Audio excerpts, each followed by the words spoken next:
This is our channel now, so how are we gonna welcome people? Welcome to our channel. Yes. No, that's boring. Let's. What are you gonna say? I mean, I'm gonna feed off of you.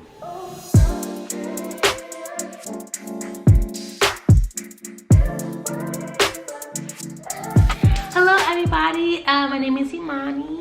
And I'm Dexter. I don't know why we're introducing ourselves, but welcome to our channel, our joint channel, because now this will be our channel that we record on together. You know, we're gonna give you guys some life updates. So we are now engaged. We're engaged. Things that we're learning, unlearning, some funny stuff, some hard stuff. First of all, we're in premarital counseling with our mentors, Alvin and Bree. Hello, Alvin and Bree, if you're watching. Yeah. Hi. We love them so much. That premarital counseling has really shifted a lot for us, wouldn't you say, babe? Yeah, I agree. I think we would advise anybody for sure to do premarital counseling. We used to always hear about it all the time. I'm sure we both did. Going to church, growing up in the church, and you know, hearing the right from wrongs from different people. And now we've seen, since we're actually living in it, what it does to change a lot of the habits and things, you know, that you probably have learned throughout the years to help you two come together as one. The curriculum that we are going through with our mentors is called Symbis. It's awesome, so we're enjoying that. So that's a little tidbit about Symbis. So things that we're unlearning. I'm definitely unlearning the individual mindset and even like some selfishness. Obviously dating, we've kind of worked on some of those things a little bit, but not really like a lot, because we could still kind of just do our own thing. There was no accountability. But when we became engaged and had to begin to learn how to move as one and start practicing some of those things, preparing for marriage, it's definitely been really hard. Yeah, I can agree. It's just like really trying to just figure out how to navigate, you know, through life with somebody, meeting their needs, and putting that person before yourself. Truly learning what selflessness looks like, because I think by nature we're all, you know, used to being selfish and looking out for ourselves or doing what we need to do. We are growing through that and, you know, learning a lot about each other. This is something that our friends Chelsea and Gabe told us, even our mentors, and we've heard before, to start using like we, not me or I, like it's our. We actually have been trying to really use that in how we speak to one another, instead of saying like my car, my money. Tip, guys, shout out to my guy Gabe. You know, once you kind of get engaged and y'all got 2 cars, make sure you give your fiance, your wife, the better car. And let her drive your car. So we're maneuvering to those type of things and learning. Yeah, the selflessness. Prime example. Yeah. What we are learning is how to prioritize each other. It's so easy to not do, because you're gonna have work, you're gonna have anything else you do outside of work, your own goals, your own things you got going on. So whatever your life is full of, to prioritize another person in the midst of all that. Now in my life, I'm making you a priority every day. You know, it's been something that we're having to learn how to do as well. Yeah, truly letting somebody into your personal space and take regards to the things you're doing because it pertains to the other person is super important. I'm having probably the biggest struggle with those things, just because, you know, I'm used to moving a certain way, but you know, learning how to move with somebody else is a great thing, especially being a leader, which we're going to hit on, you know, a little bit later, being in that role as a man and a woman. And then also we had letting God build our family foundation. So for us, what's going to be important, what's not going to be important for us as a family, based on like how we move with our time, how we move with our money, our work, our lifestyles, listen for God and that. And we actually put some verses that we have anchored on. All right, Matthew chapter 7, verses 24 and 25. Anyone who listens to my teaching and follows it is wise, like a person who builds a house on solid rock. Though the rain comes in torrents and the floodwaters rise and the winds beat against that house, it won't collapse because it is built on bedrock. And so that bedrock being Christ and being his word. We've actually started a devotional together, reading the Bible, and like, it's not 2 years, it's like under 2 years, like between 1 year and 2 years. But it's really helped us to be intentional about getting in the word together, not just individually in our own quiet time, but coming together and getting in the word together. And our other verse is 1 Corinthians 11:3. But there is one thing I want you to know. The head of every man is Christ. The head of woman is man. And the head of Christ is God. Those are some verses that we've just been anchoring on, being on one accord and in agreement. I think we agree on a lot of things, but there be little stuff. Yeah, the little stuff is what gets you. It's the little stuff that you don't agree, and it doesn't seem big and important, but the fact that you're not in agreement. And I mean, we're not going to agree on everything, but it's the spirit of agreement for the things that we don't agree about, to take that to God and understand how to navigate that, so we can be in agreement. A lot of dying of self, a lot of humility. A lot of killing of pride in moments to truly, you know, understand your person and understand what God's trying to help you grow and mature into.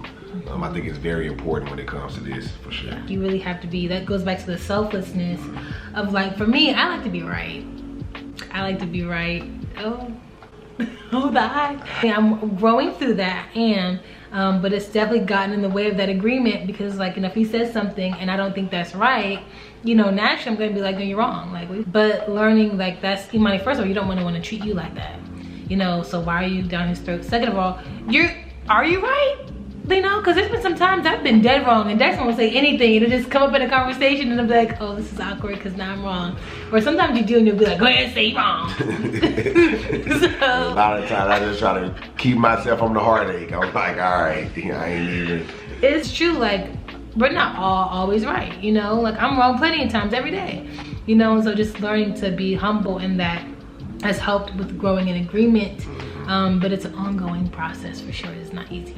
Yeah. So we have also Philippians chapter 2 verse 2. Then make me truly happy by agreeing wholeheartedly with each other, loving one another, and working together with one mind and purpose. This is a season full of a lot of joy, and I believe that God, you know, God's will for his children is abundant. I mean, it's beautiful and full of all the fruit of his Holy Spirit. But little problems and little things can cause us to be distracted and begin to fixate on those things and literally miss every day the amazing things that are happening. And so just encouragement to anyone in every season, you know, God has fruit, and we heard a message about that last week. There's fruit in every day, and so, you know, the enemy's plan is to steal and kill and destroy. And so if he can steal your focus, you know, he'll steal that, you know, the fruit will still be there, but we won't be aware of it, and so we won't experience that. So we're learning how to navigate through challenges in light of the truth and not letting them take more focus than the good stuff. Submission. Say it with me. Submission.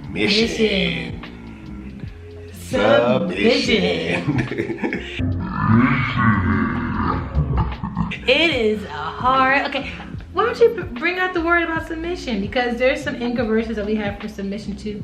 Ephesians 5:24 says, as the church submits to Christ, so you wives should submit to your husband in everything. What? Let me tell you something.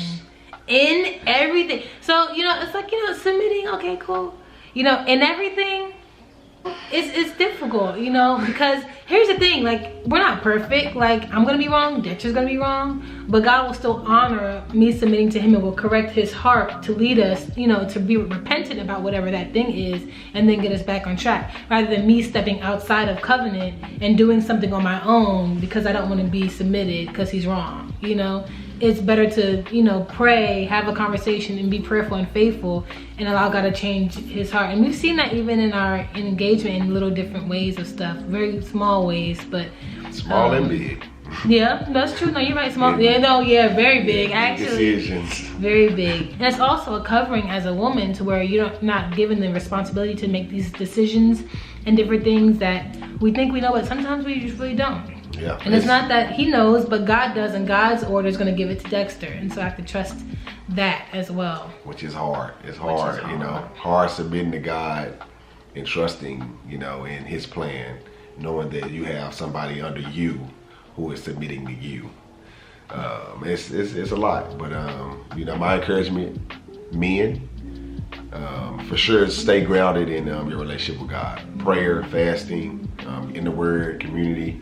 Those things are very, very important in the engagement season. We learning these things now. Like, hey, you know, being a man, it's a lot. It's a lot come with it. You know, you take on a lot of roles, but you know, it's fun. You know, God made you to be able to do those things. So, you no, you got this. You know, this is encouragement for my brothers. You got this. Yes, you do. And for the woman, you have it as well. Don't think of it as, which I sometimes still struggle with, of like a lesser position or like a not as important, because God has made us the crown of our husband, you know. And so there's beautiful things that come with being an adornment, you know, and being beloved, you know, as a wife as well. It's interesting, the things that we've struggled with submission, that I've struggled with submitting with, when I finally decided to, it opened up so many things that we had been praying for, things that we wanted anyway that we didn't even know how to pray for, just from the simple obedience of it, you know. So I would just say, if you're skeptical or confused, honestly, just try it.